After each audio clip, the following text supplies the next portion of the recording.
Hello, everyone. Our program is about to begin. Please take your seats and silence your cell phones. We have a full house tonight, so if there's an open seat next to you, please fill in and move to the center. Thank you.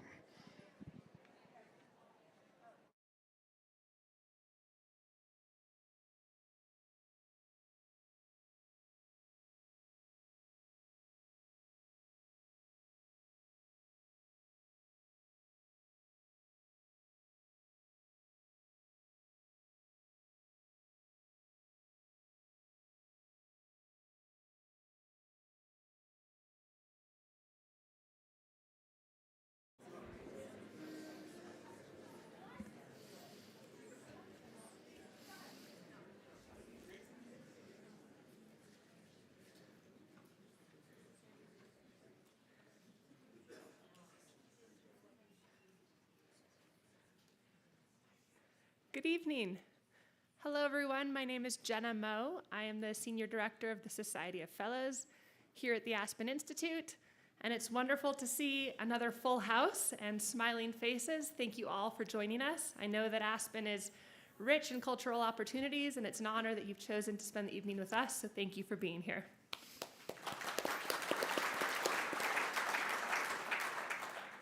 Also, happy summer. I know it's a little warm today. We've got the doors open for a breeze and AC mechanics on their way. So if you get a little toasty, we're aware and we're working on it, so thank you.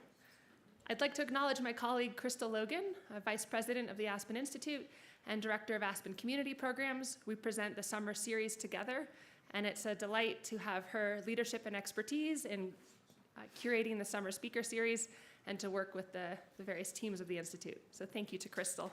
You're here. It's also important to acknowledge Gina and Jerry Murdock for their leadership and their generosity in underwriting the Murdock Mind, Body, and Spirit series. Thank you to Gina and to Jerry.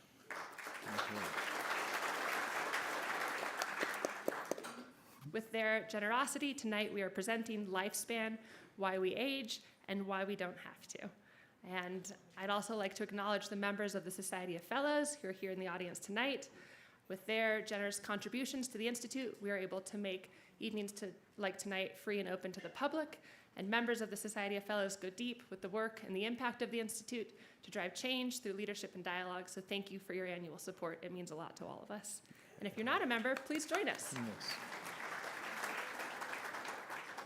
It's now my pleasure to introduce our featured guests. Our moderator tonight is John Driscoll, who's a dear friend, Society of Fellows member, and also senior advisor at Walgreens Boots Alliance. And of course, our guest of honor, Dr. David Sinclair, officer of the Order of Australia, tenured professor, Department of Genetics at the Paul F. Glenn Center for Biology of Aging Research, Harvard Medical School. He's also featured in 7 books, 3 documentaries on 60 Minutes, and in many other important media. So please, gentlemen, the stage is yours, and thank you. Thank you, Jenna. David, I'm a little nervous. I've never interviewed a knight before. David is also as I think everyone here knows, the leading researcher on longevity and aging, and has provoked perhaps the most creative and successful entrepreneur of our generation. Elon Musk has, on X, communicated, David, that our lifespan is programmed by our genes. What says the knight? Well, I don't proclaim to be an aerospace engineer, but I do know a little bit about biology. And what's surprising is that only 10% of our future health is determined by our genes. And that's surprising, right? We're told DNA is our destiny. And at most it's 20%, but it's certainly not the majority. So I'll debate Elon on that any day. And how did you come to this area of, sort of making America young again? I mean, making the world young again. Sorry, just had to neatly get that in there. How did you come to this field?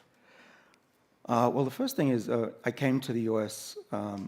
It was always a dream of mine. I grew up in Sydney, Australia, as I think most of you know. hence my accent.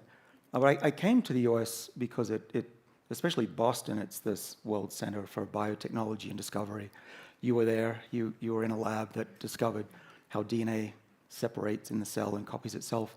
It's really it's an amazing place to be at Harvard in Boston every day.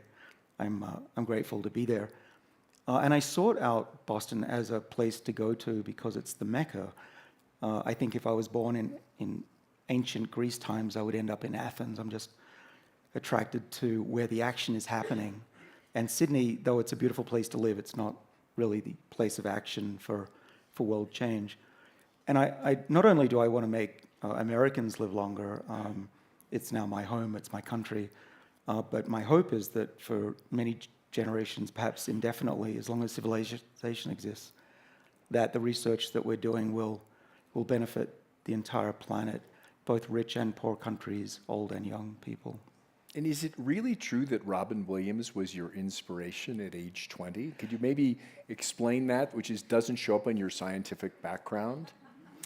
It is true. It was a turning point. What made a big difference to me was seeing the movie Dead Poets Society. And you might remember, and those of you who are watching and have not seen the movie, there's a scene where Robin Williams, he's a teacher at a school, and he's showing the boys, it's a private school for boys, he's showing them these old photos of the teammates from about 100 years ago, and he says, everyone in these photos is pushing up lilies or daisies. And he says, you know what, you will be too. You will be dead one day, mark my words. And what matters is every day. Make every day count, carpe diem, carpe diem. And he whispers it like a ghost from the past. And it gave me shivers at the time. It's giving me shivers right now. And to me, that really hit home because no one had ever voiced in a movie, let alone my life, what I believe in, which is that humanity can do better and that we need to make every day count. And we need to fight against the entropy and the bad people in the world. My grandmother taught me this. She said, David, you need to make the world a better place than it was in the 20th century. She grew up post-World War II. She lived through, she was saving Jews in Hungary, and she saw the worst of humanity. Then came in the Russians into Hungary and raped a lot of women and shot a lot of people, and she lived through that. Then she escaped to Australia at gunpoint and essentially raised me because my mother was working as a biochemist. And she told me that I should make the best of my life and seize every day. And I've lived that way, and Robin Williams just made it legitimate. So I want to start at the end, and we'll go back to the beginning. What's the opportunity to extend aging? You put some numbers out there in terms of lifespan as well as health span. Do you want to throw a number out there and tell us what the opportunities of current investments could mean in terms of how long people could live? Well, here's one thing I know, that there is no biological law that says we must die, right? There is nothing that says we can't live as long as a whale. Whales are very similar to us genetically. They have warm blood, they're conscious, they have babies, they have milk. They're basically very large. Very large. They're very large. They can live 200 plus years, and our DNA is not that different. So what is it that allows a whale to live 200 years and us to live on average 80 years? There's something special, and it's not just in the genes. There's something else that we think we've found that makes a big difference. And so I don't like to put numbers on it because I think that it's like asking someone 300 years ago what's the fastest humans can go, and they'd probably say a horse would be the fastest a human could go. But we now know, that there really is no limit except close to the speed of light for humans. I think the same is for aging. We're at a turning point in medical history where we finally understand what's driving aging, and in large part how to slow it down, and we're getting insights into even how to reverse that process. You put a really interesting theory out there that's played out in the lab called the information theory of aging. And maybe we could go a little deeper on that and sort of what goes wrong in epigenetics and then what could go right. Yeah, the information theory of aging is a a new way to think about what makes us human, what makes animals tick, and why do we get old. Just basically, to explain it to you all, it's the idea that aging isn't just wear and tear, right? We're not just cars that wear out and break. We're living organisms, and we have repair systems, and we're guided by systems in our cells that have a memory. DNA is a memory of the past, right, from our parents, and there's other types of information in the cell that we don't talk about as much, but are more important than DNA for aging, and that's the control systems that control the DNA. We call this the epigenome. It's structures that wrap DNA up in loops and other things. But to put it simply, aging is like a corrupted software program in a computer, according to my theory. And that's a big deal, because it's not like a car. A computer can be reprogrammed. It can be rejuvenated, restored, and you can run new software on an old phone, and it can run like a new one. And so we have really good evidence. I would never say proof, because in biology, let alone physics, you can't say proof, but we have really good evidence that every cell in our body has the software that gets corrupted, leading to aging. We actually did this to animals and showed that corrupting their epigenome made them age more rapidly. But then we thought, if we can break it, we can also fix it. And so we've developed ways to reboot the software of the cell. And there's a memory, there's a backup copy in every cell of earlier information. And that's what the information theory of aging is about, is that we can reboot our software and rejuvenate cells and rejuvenate tissues. And we've really seen some remarkable stuff in mice and now in monkeys and hopefully humans. Can you talk a little bit about I think it's in Cell in 23 that you published in probably the premier journal, peer reviewed. It's sort of the top of the scientific order.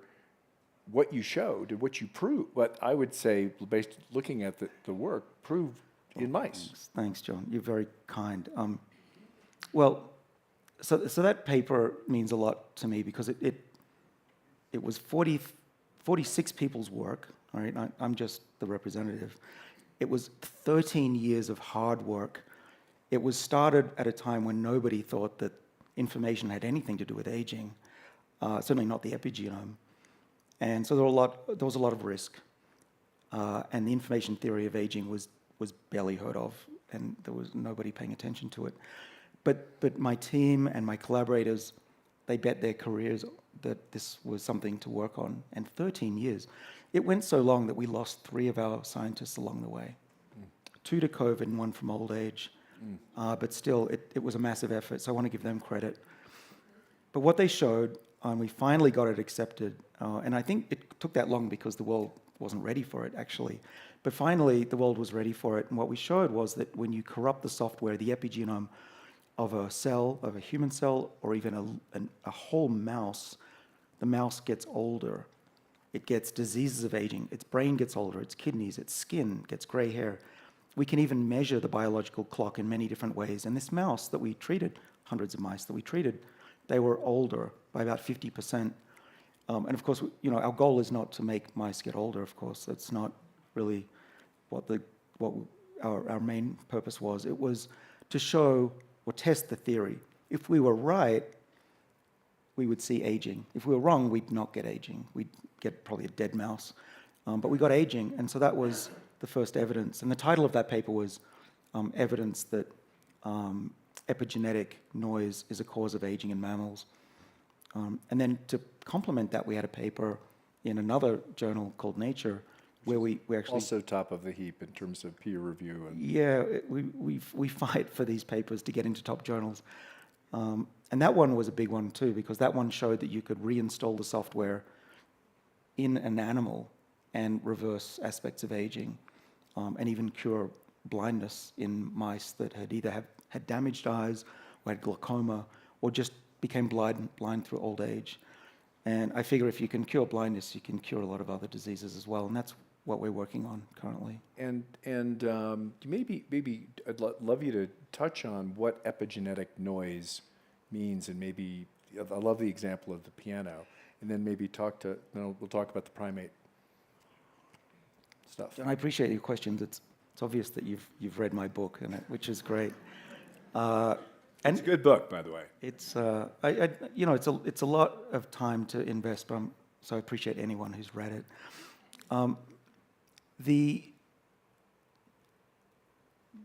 The part of the book that I think is really important is not just the biology, which is part of the book, but it's also the societal implications of where this is actually going. And one of the things that has surprised me just about the book before I get into the science of it is that it's not just older people that are interested. It went global. It sold a lot of copies, and even young people are big fans of it. So where we're headed right now... Based on how long we're going to live, all of us are young. Oh, for sure. I believe that. Actually, now when I see someone who's older, and my father's in perfect health at 85, I don't see an old person. I just see someone who needs rebooting. It's true. And that's true for a mouse. And the good news is we can do it in a mouse. So I don't think it'll be that long before we can do it in people. And we're working on clinical trials for next year for the eye. And then one of the things that we published last year is that we can do this fairly cheaply and easily in human cells using chemicals instead of gene therapy. And so it's not crazy to think that one day, in the same way we used to think artificial intelligence and cars that drive themselves was impossible, or for future generations, age reversal seems to be something we in our lifespan will see. And hasn't Dr. Sander kind of shown that with primates and restoring vision using a similar approach? I'm not aware of that study. The primate research where they've actually restored vision. Oh, using our technology? Yeah, they have shown that. That was exactly Dr. Sander. I can help you with the citations.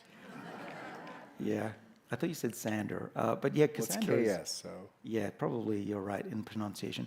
So anyway, the point is that it's not just mice. Now mice have different eyes than us, but a monkey's eyes are identical to ours, and so That was super exciting optimistic. for me, just given how frequently we've kind of reversed cancer or slowed down cancer in mice, but we've never really reversed aging, and just the fact that the restoration of vision is it was extraordinary what you've done. I thought it was extraordinary because I remember going home and my family didn't really think it was a big deal. They told me that someone in my family said, David, you need to unpack the dishwasher. And I said, Jesus got respect.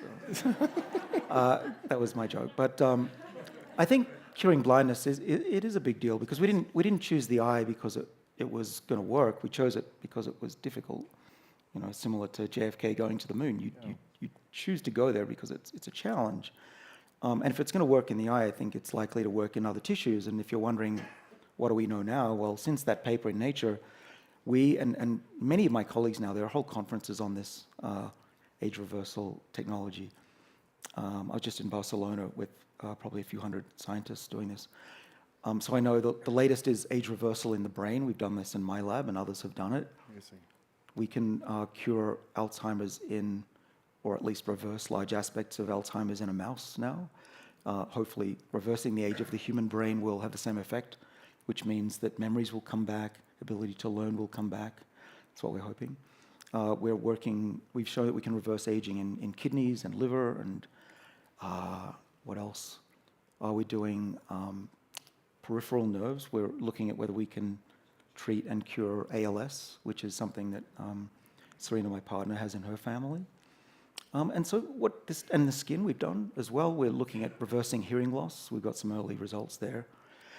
So what am I trying to say? I'm saying that the eye is just the beginning, I think. But I think you're slightly understating some of the critiques and pushback and the battles that you and other folks in longevity and aging research have had to fight. I mean, is aging considered a medical condition worthy of treatment? Well, no, not the mainstream medical establishment. Right? You go to med school. I teach at med school. usually the approach, and anyone who's been to a physician knows this, that you know, I'll use my doctor as an example because I don't know specifics, but my doctor will say, David, hi, nice to see you after a year. Nice of you to call in. They are not proactive. My doctor doesn't tell me to come in. I have to make the initiative. I go in, he says, how are you sleeping? Good. How are you eating? Good. How are you feeling? Good. Okay. What do you want me to do? Come back when you're sick. My point is to him, I don't want to come back when I'm sick. I want you to take care of me so I don't get sick.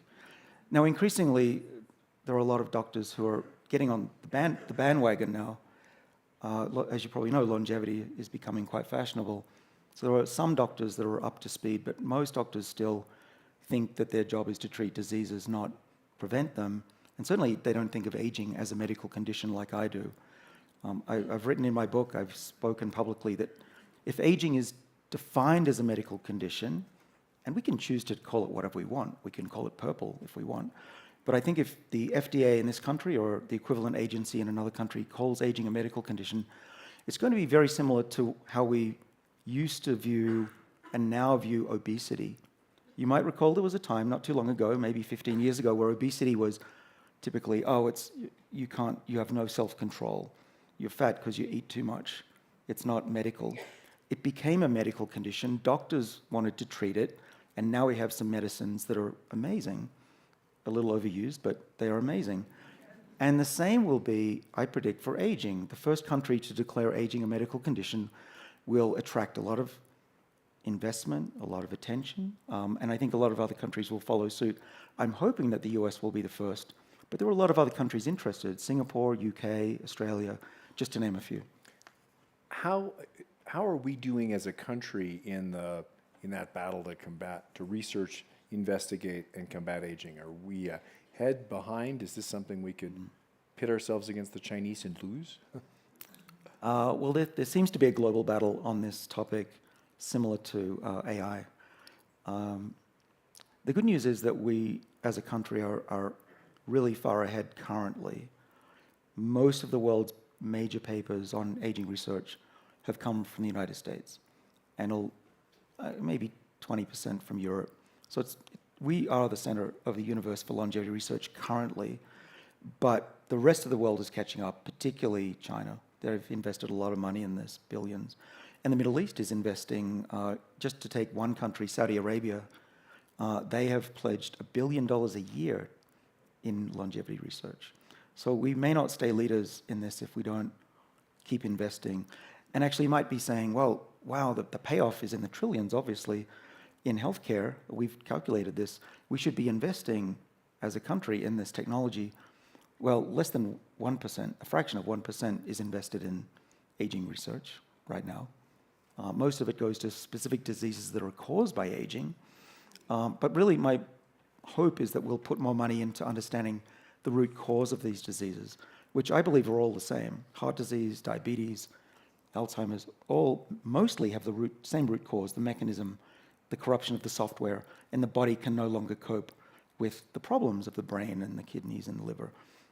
That's why I think if we reverse the age of tissues like the eye, the body will heal itself and these diseases will just go away, like we're resistant to these diseases when we're young. So from a public policy perspective, if you wanted to make an investment in the health of America and implicitly the health of the world, what should the government be doing? Oh, well, yeah, it's all about research, and it's been shown in Nature magazine. There was a good article showing that, a scientific article, research article that showed that large teams are not the way to go. They're not the ones that cause dramatic shifts in scientific paradigms. It's small teams. So often you think, oh, let's invest $1 billion in this company or in this group. But actually it's the teams of 5 to 15 people that make the big difference, of students and kids who dream. So that's where I would invest. If I had a choice, I'd give 1,000 grants across the country to little teams to work on this topic, and at least a few of them would come up with Nobel Prize winning stuff. From a regulatory perspective, do you feel like the FDA is a good partner? I mean, the FDA has come into a lot of criticism in a few years, but getting away from that, it is historically the premier regulator and supporter of pharmaceutical and healthcare services, are they playing a positive role in supporting your work and others? Yes and no. So they have, and they is a lot of people, right? So there are individuals at the FDA that I've met and my colleagues in the field have met who are extremely excited about aging being declared a medical condition. As far back as 7 years ago, those individuals at the FDA said, if you can prove to us that aging is treatable, then we will very strongly consider aging a medical condition. So it's been on us and the medical community and investors to show that. And we're working on this. There are whole conferences on this topic. But it's a little harder to show this because we don't have well-recognized biomarkers of aging yet. There's some decent ones. There's some blood tests now that we generally recognize. So in the absence of these recognized biomarkers, so for cholesterol, heart disease, that was easy. For obesity, it's pretty easy, get on a scale. But for aging, it's different. And so it's been a little slow coming up with a way to prove to the FDA that we can treat aging. But we're getting there. It's also been hard to attract investment because a lot of the drugs that we believe slow aging are already on the market, not for aging, of course, for other diseases. There's rapamycin, which is an immunosuppressant, but in low doses is thought to improve longevity. At least in animals it does, time and time again. And it's conventionally used for organ transplants. Like it is in regular use in hospitals and every... Well, rapamycin, most of it is used off-label now by the public for longevity, but it was developed for immunosuppression, like you say, for organ rejection, preventing organ rejection. Metformin. Metformin's a good one. That's a type 2 diabetes drug taken by tens of millions around the world. It's very cheap. And there's some good evidence that it slows diseases of aging, ranging from cancer to heart disease and even frailty.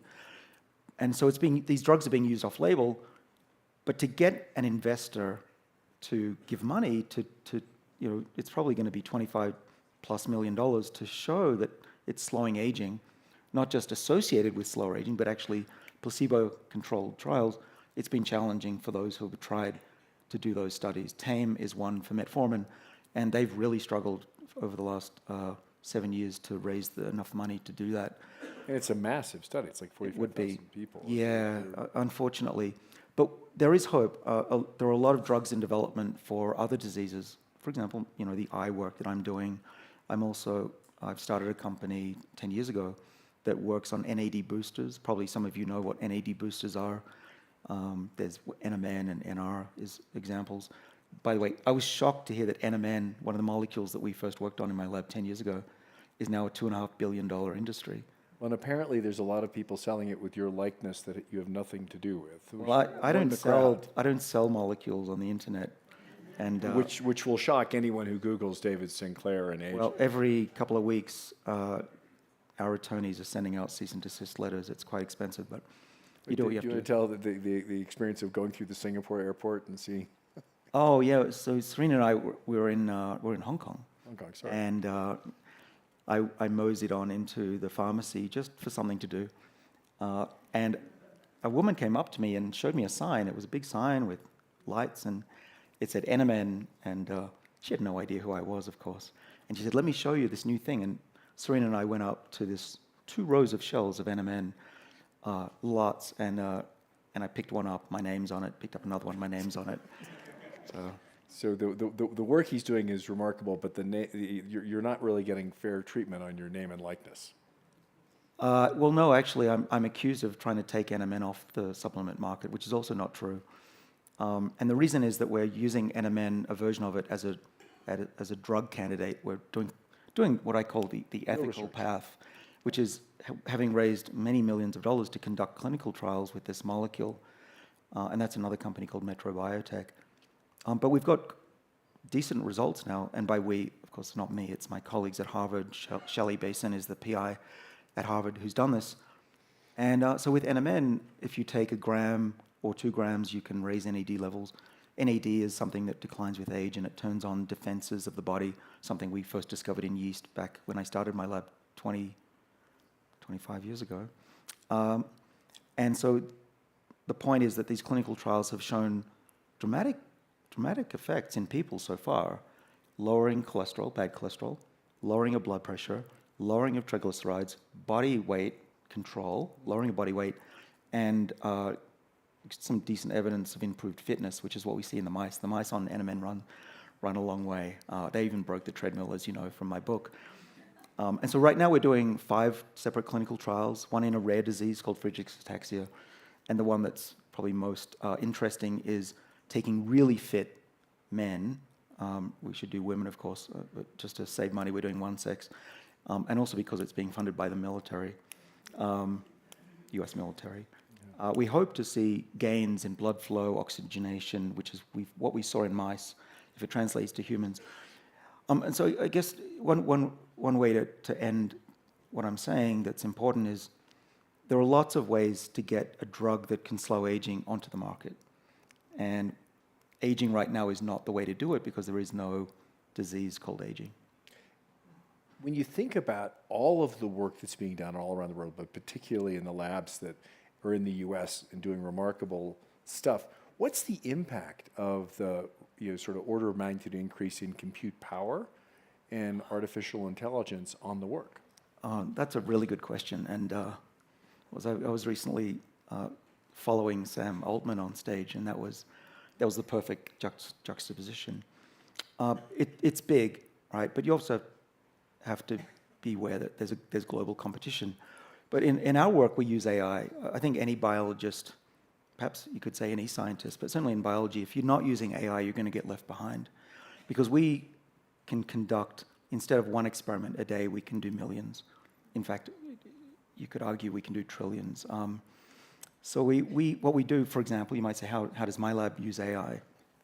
Well, of course, my students are using ChatGPT all the time, hopefully not to write their thesis. But what we do now with AI is, one of the challenges of tackling aging has been, how do you quickly test molecules or gene therapies to slow down aging in a system that actually represents aging?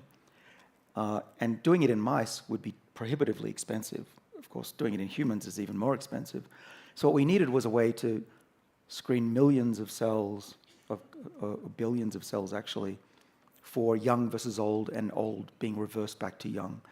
And I could show you pictures of cells that look identical. We paint them with 5 different colors, and they look beautiful. And my students or postdocs, they show me these images, and I say, that looks great. And they say, one picture is young and one is old. I cannot tell the difference. But we've trained AI to be able to tell the difference. And they can tell almost every time whether the cells are young or middle-aged or old or reverted back to young. And now we can screen, and we are screening, millions of chemicals for ones that reverse aging and that could be one day used as medicines to treat diseases and reverse aging itself. And the other thing we're doing now, and this blows my mind, but we can now, thanks to, in part, Google's work, is we can take every gene in humans or every gene in a whale or every gene in an insect and model, take the one-dimensional information, which is the 4 letters of DNA, and turn that into 3-dimensional vibrating proteins in silico, right? So before, a crystallization of a protein was a PhD thesis. Yeah. Now we can do it in a matter of hours for every protein that humans have. That's all there. Then you can take all of the known drugs and all the chemicals that have been discovered by humans, plus theoretical ones, and match them up and say, all right, we want to turn down this protein and activate this one. Tell me, what would the molecules look like? And they do the experiments that would take probably 1 million years to conduct in the lab. They do it overnight now. What intrigued me in the anecdote in the book is when you talked about how the government at a senior level brought you in and asked for, okay, what are the 4 or 5 things that are going to actually have national security or impacts on humanity that science could bring in? This is before AI really hit. And you want to just talk a little bit about that anecdote to give people a sense of the acceleration? Wow, what's you've going on read in my biology? book in great detail. That was a one-liner, I think. Good. It was almost like I'm not sure I It's a should good one-liner mention it. because he doesn't actually tell you what he says. He tells you that there are 5 important things I told the government, but I can't tell you. I literally cannot tell you to this day. I've signed a document that says I could be shot if I give away government secrets, as you know.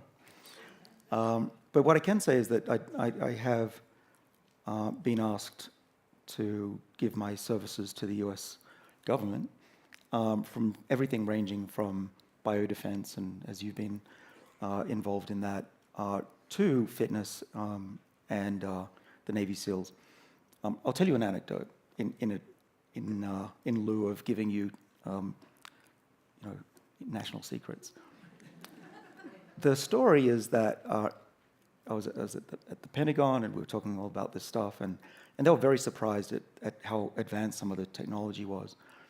I went on the Joe Rogan show, and Joe said, "You work with the military," and I went, "That's really not for the public." And he tried to get it out of me, and again I said, "Not talking about it."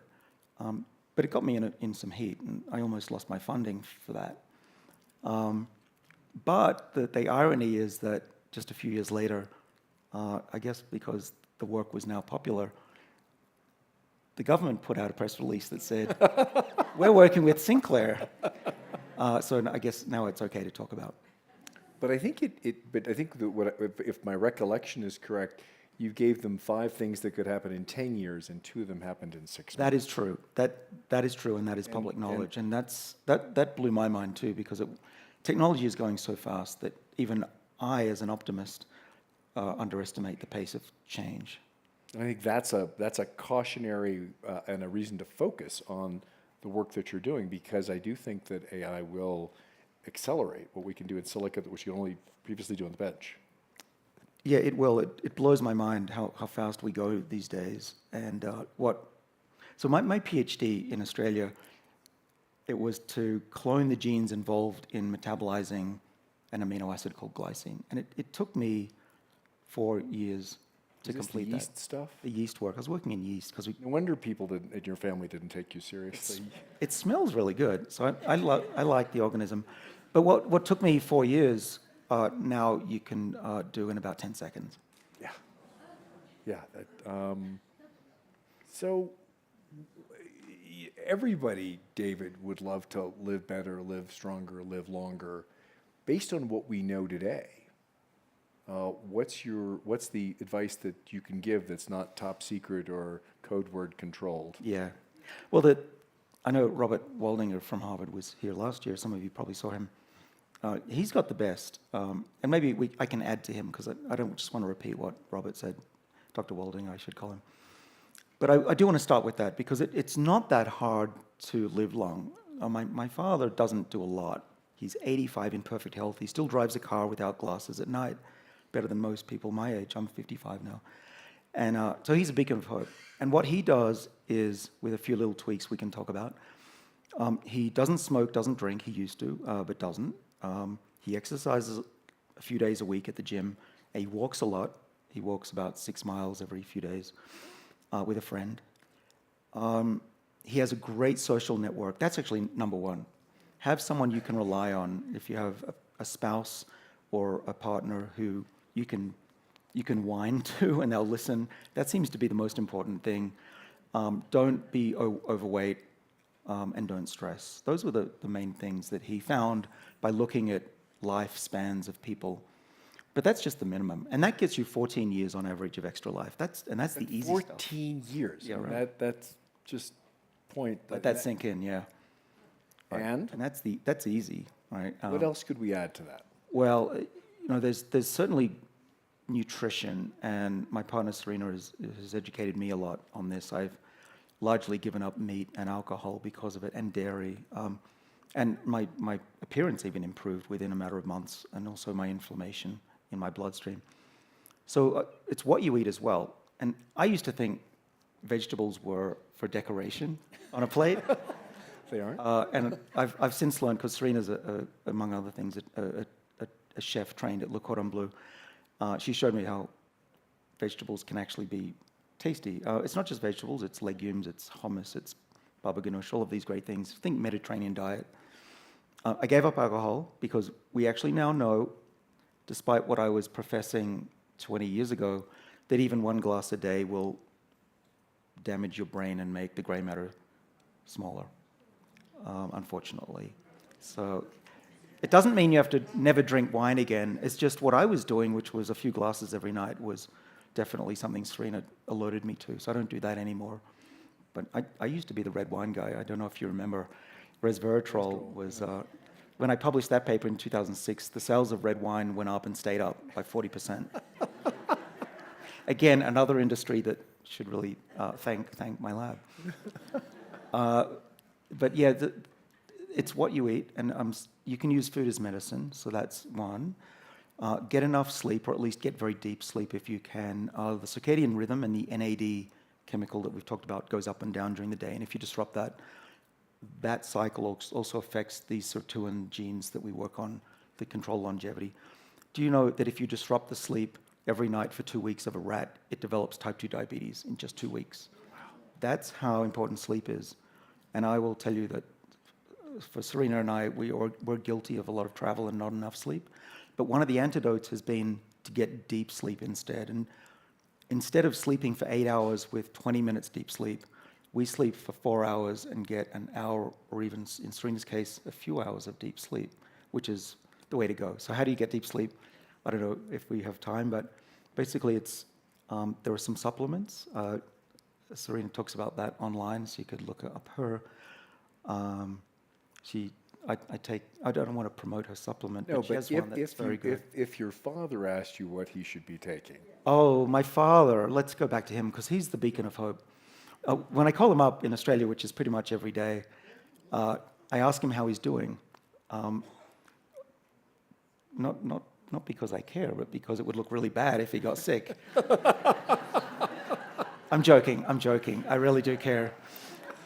But I am happy every time he says the worst thing that I've got is a cold. So anyway, so my father, in addition to doing all of that, he does get a lot of good sleep. He doesn't stress about anything. And then he also takes at least a couple of main supplements, 3 actually. We talked about metformin. So metformin he's been taking 2 grams of, because his blood sugar was going up like most people's. And he's now no longer has type 2 diabetes. He's cured that.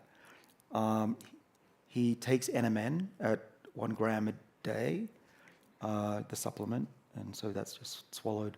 And then he also takes this red wine molecule, not through red wine, but the purified form. Please don't try to get it through red wine. You'd need to drink 200 glasses a day. Gallons. Which I don't recommend. I don't even recommend 1 anymore a day. But yeah, he takes resveratrol. And you might say, well, what are these molecules doing? Well, there are enzymes called sirtuins that control the epigenome, right? Coming back to the information theory of aging. Sirtuins are, the SIR in the name stands for Silent Information Regulator.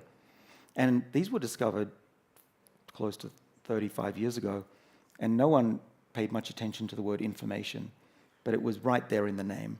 And these sirtuins, they defend the body, they stop the corruption of the software, and they also tell the body how to repair itself by talking to a lot of other different proteins chemically. So NAD is their fuel. NAD makes sirtuins work, it's how they function, and as we get older, we make less and less. By the time you're 50, you have half the levels you did when you were 20. So NMN is the molecule that my dad takes. We know from clinical trials that taking a gram of NMN raises NAD back up to levels as when he was 20 or more. So anyway, so that's one thing. And the other is the resveratrol. Resveratrol also acts on the sirtuins, particularly SIRT1, which is the main one that works on the epigenome. And resveratrol, and we fought with our colleagues about this, including Pfizer, who said we were wrong. But we have shown that the molecule resveratrol physically attaches to the enzyme and makes it more active, like an accelerator pedal. Mm-hmm. So think of NMN or NAD as the gas for the car, and resveratrol is the accelerator, and together they have the best effect, we think. And so what's the most exciting thing you see happening in the next 5 years in aging research? Yeah. Well, I like to talk about reversing aging, though I get a lot of pushback from mostly from my colleagues who say that's an exaggeration. But in my lab, where we're often years ahead of what we talk about, we reverse aging every day. It's not a question of if, it's just that we do it. Now, the question is it safe? I don't know that for sure, but we've blasted mice with age reversal technology for the whole life, and the only thing that happens is that they live longer and they have better eyesight, and Run faster. we don't see any cancer. We haven't tested running, but we'd like to. So I think, to get to really to the point of the question, I think that there'll be, in the next 5 years, fingers crossed, one or more of the clinical trials on age reversal, epigenetic reprogramming, as we call it technically, will be shown to work and hopefully get on the market so that doctors can use it for a variety of conditions, from rare diseases through to the general population at their discretion. I don't think it'll be on the bottle, it won't say anti-aging, but it could say treatment for type 2 diabetes or Alzheimer's. That's the exciting part for me, David, is that it ties directly into a lot of the other things we're spending a lot of time treating uniquely. It's really part of a system. Well, that's exactly the point. I think if there's one thing to take home today, and perhaps discuss with your physician, it's we've spent the last 200 years with modern medicine addressing individual diseases, thinking that we need a different medicine for each one because they look so different. Alzheimer's doesn't look like heart disease, well, a little bit, but not much. Diabetes, wound healing, loss of hair, gray hair. But what I'm saying is, according to the theory, is that all these diseases have the same underlying cause. The majority of these diseases is caused by information loss of the epigenome, and that we can reverse those. And that the same treatment that will cure, hopefully, Alzheimer's will also cure any other ailment that you have from old age. That's the big deal. And that's the prospect that we're working towards. I think from here we'd like to move to questions. I think I can't imagine a better way to provoke the conversation. Do we have runners? Why don't we start with down here, and then we'll move over there. My question is, what do you... Just wait 1 second. If we could wait. Oh, thank you. I appreciate it. What do you think of the work of Walter Longo at USC and some of the things that he's suggested relative to limiting calories, et cetera? Yeah. So Walter Longo is a good colleague who started working on yeast when I did, so we've been friends for a long time. He showed many years ago that restricting the calories of yeast cells makes them live longer, and now professors and talks about fasting diets, and in fact he invented the term fasting mimicking diet, and he has started a not-for-profit organization that sells a product that mimics fasting. I can't talk about his product, but I can say that some of the data that he has that he's published looks really interesting for cancer, for example. But also, it brings up a bigger question, which is, should you fast? And I'm a proponent of fasting. I try not to eat 3 meals a day. I think that's too much for most people in their over the age of 40. It's different if you're, an athlete, but for most of us who live a normal lifestyle, 3 meals is too much. I'd prefer, if I could, eat 1 meal a day. I think that is very healthy. And I'll just give you one study that made me believe this. It is in mice, but there are some very good studies in humans now. My good friend Rafa DeCarbo at the NIH, he took thousands of mice and he gave them different diets. He was looking at whether reducing fat, reducing sugar, reducing carbohydrate would make mice live longer, and then he could say, here's the optimal diet for a mammal. But he also did something very clever. He divided those groups also in two and gave half the mice food all the time whenever they wanted it, and the other group he gave it to them for 1 hour a day. So you can probably guess the result. It didn't matter what the mice ate. The ones that lived longer by a lot, by 30%, were the ones that only ate 1 hour a day, even though they ate almost the same amount of food. So I think it's not just what you eat, it's also helpful when you eat. And I think having a restricted time window will be beneficial. And we've look at the history of humans. Those that have a practice of fasting sometime during the year seem to be the healthiest. Maybe back there?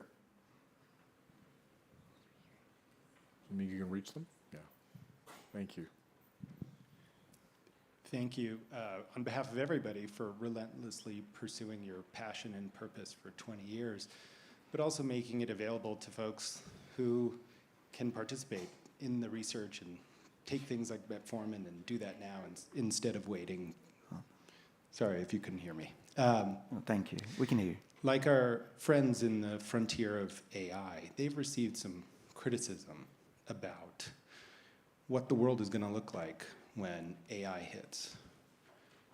How should we think about what's going to change and what's not going to change if lifespan doubles in our society? Everyone wants their parents and loved ones to live, but on a macro level. Yeah. Boy, that's a great question. I have a lot to say about it. I'll try to be brief.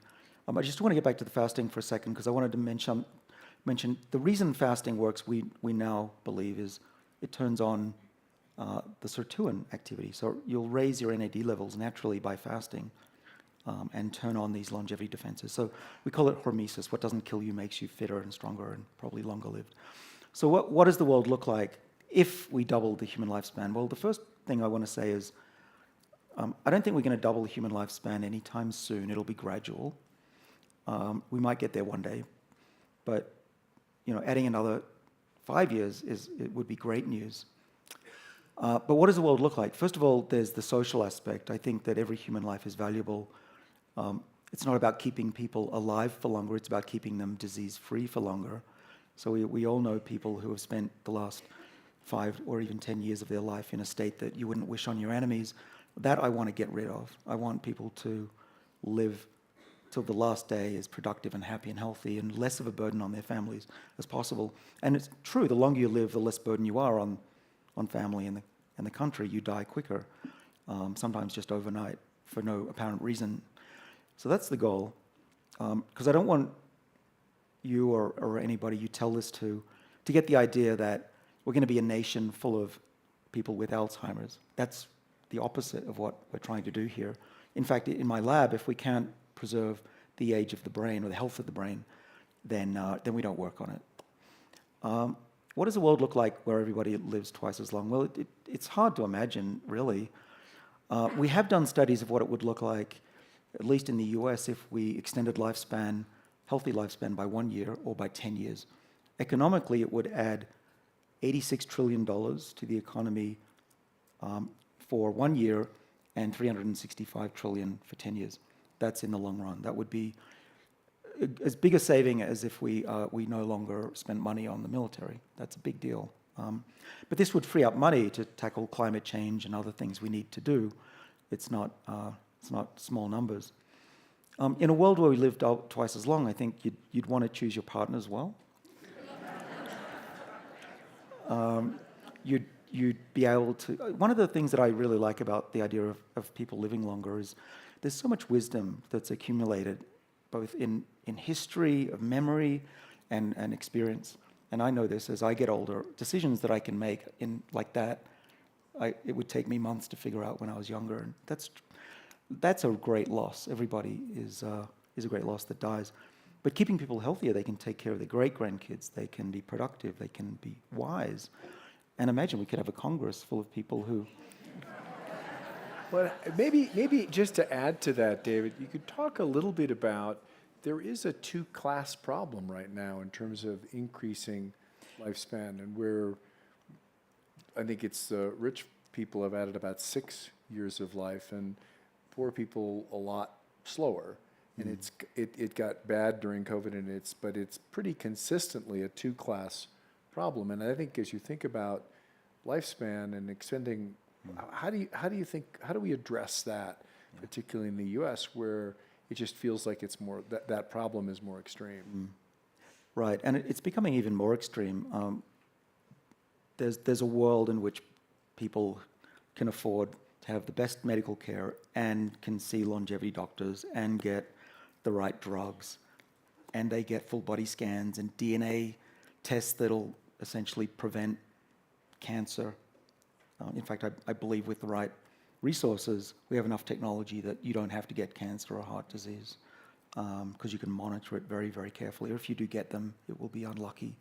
That's a world that I see a lot. Serena and I know we see a fair amount of that. But that's a small percentage of the world. I think most of us here are privileged to be in that world if we choose to. But then there's the rest of the world that really has no idea. They don't even know how to eat good food, let alone afford it. So that's a real challenge. It's going to take, not just good science, but a lot of good education, some new laws, I think, to restrict or make more expensive really toxic ultra-processed food. I'd be in favor of that as well. That is easy, at least theoretically easy.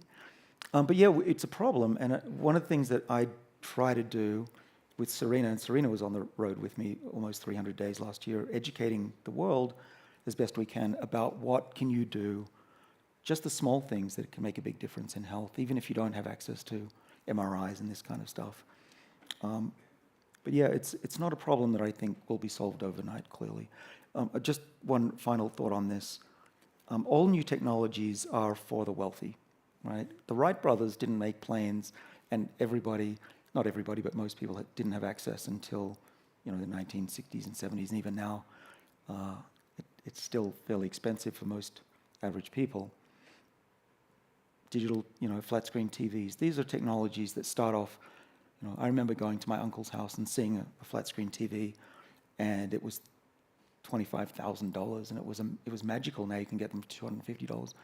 I think that's what's going to happen here. The technology that we are inventing now, even though the early products could potentially be $1 million to cure blindness, hopefully not, but let's say that they're going to be certainly hundreds of thousands of dollars. That's because for the early adopters. Mm-hmm. Well worth it if you're blind, right? But the work that we've been doing in my lab is to bring that down from $1 million to $100, and we think that's also achievable. It's amazing. Maybe bring. Thank you. I hate to take up any time, but I do want to thank you so much. This is so interesting for all of us. Could we just hold? We just so we get the question for everyone. Try and be quick so others. No, that's okay. I just want to again thank you. This is so interesting and so important, and we've learned so much. And the question I have is, maybe I could just look it up, but I want to ask you, what are the how many milligrams of metformin, resveratrol, and what was the Emanin? And How would we know how much to take if? Yeah. I'll be brief, and I get asked that every time I'm on stage. And it's okay. I do take some flack for doing this, by the way, so it's not criticism free. But I do feel like I have a public service, at least to talk about what I do and my father does. If you have my book or listen to the book on audio, and it's 12 hours of my voice, unfortunately. In the book version, it's page 304. I list it all out. But what Serena and I do, we and this is not for everybody. Remember, everybody's different, so it's not a prescription. Consult your local physician. Also not a doctor. Do this under supervision. Make sure you get blood tests because you need to know if it's affecting you positively or negatively. What I was taking when I wrote the book, and I've been trying out various things, but when I wrote the book, which I still think is valid, a gram of NMN, a gram of metformin, and roughly a teaspoon of resveratrol. It's a pretty easy cocktail. But beware. Metformin's a drug. Yeah. Resveratrol and NMN have not been proven safe in a large number of people. I just have to be very careful when I talk about that. But yeah, please do your research. There's lots of good information out there about these molecules. I would go to pubmed.org, where the science is published. And even if you don't have access to the primary articles, there's still a lot of information on those websites. Oh, and I will give a plug, not because I'm trying to plug it, but it's a good source of information. I put out an 8-part series, a podcast that I do talk about these topics in more detail. Is it shorter than the 12 hours of listening to you? You can choose either. I would say read the book because it gives you a foundation of knowledge that you probably can't get elsewhere. It really does. The book is called Lifespan. Maybe one more? We have a few more questions, and then we'll go back. Yeah. Hi, I'm curious. Full disclosure, was formerly with Spark Therapeutics, gene therapy company.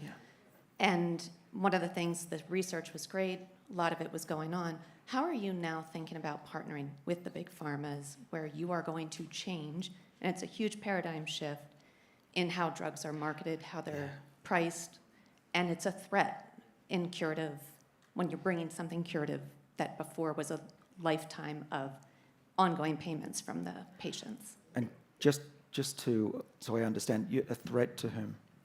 Big Pharma. And just Sick care. To, insurance, access to the treatments, okay, how you exactly. manufacture the treatments, Oh, yeah. all of it. But we were acquired by the biggest biotech in the You were, yeah. it in the was- world. Spark is a big Some of it to, success and we story. were, two other companies were looking at it. They would have shut us down.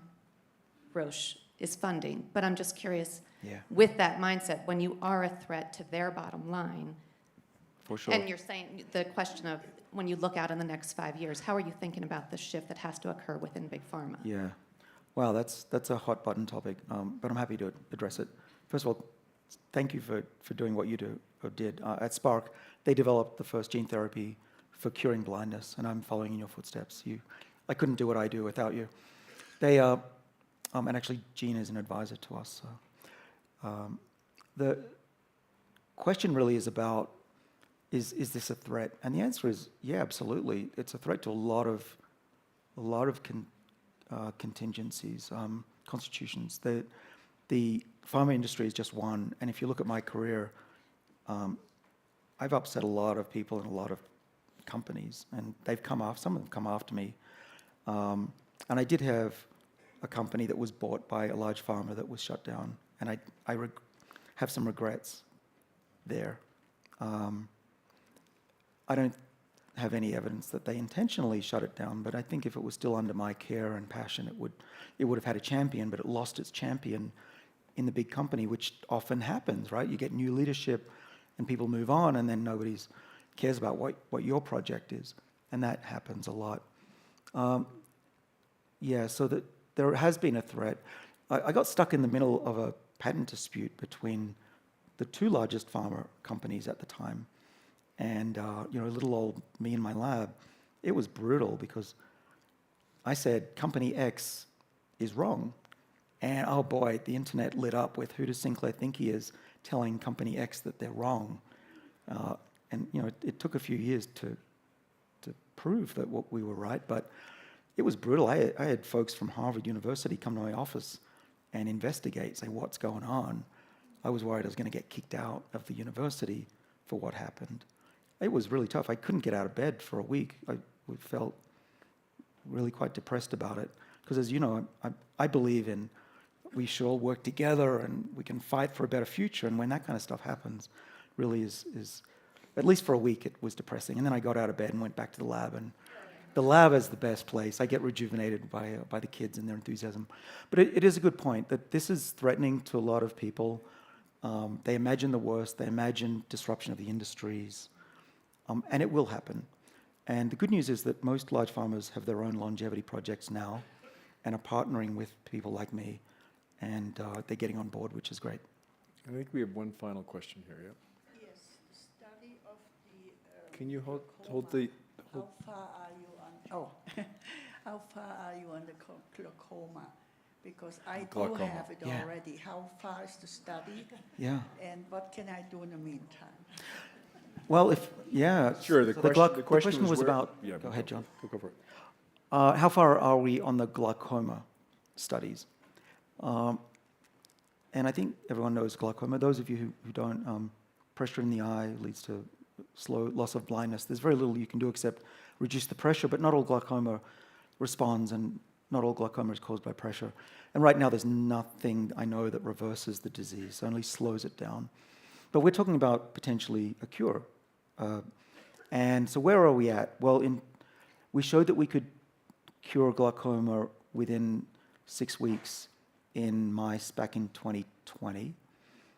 We showed it with Bruce Cassandra's collaboration and reported it last year that we could do it in monkeys.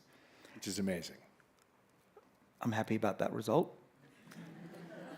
And where we're at now is the company that is running this, Life Biosciences, which came out of my lab, I'll just remember what I can say and what is confidential.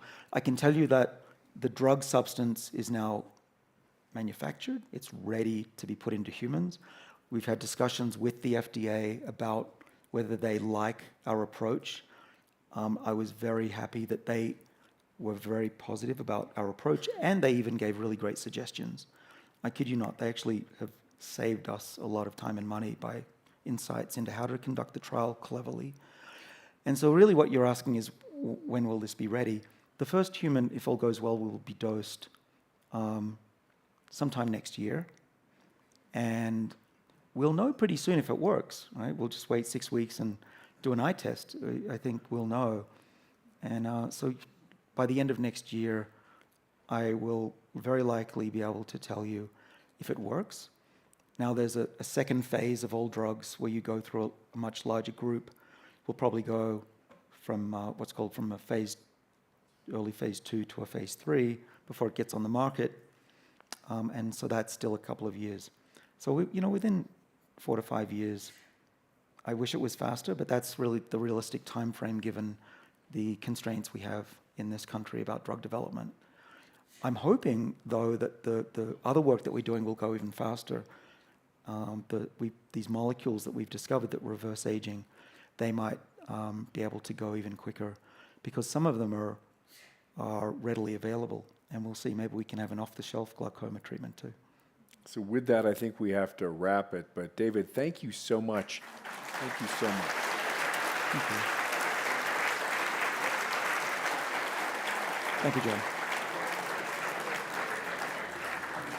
John.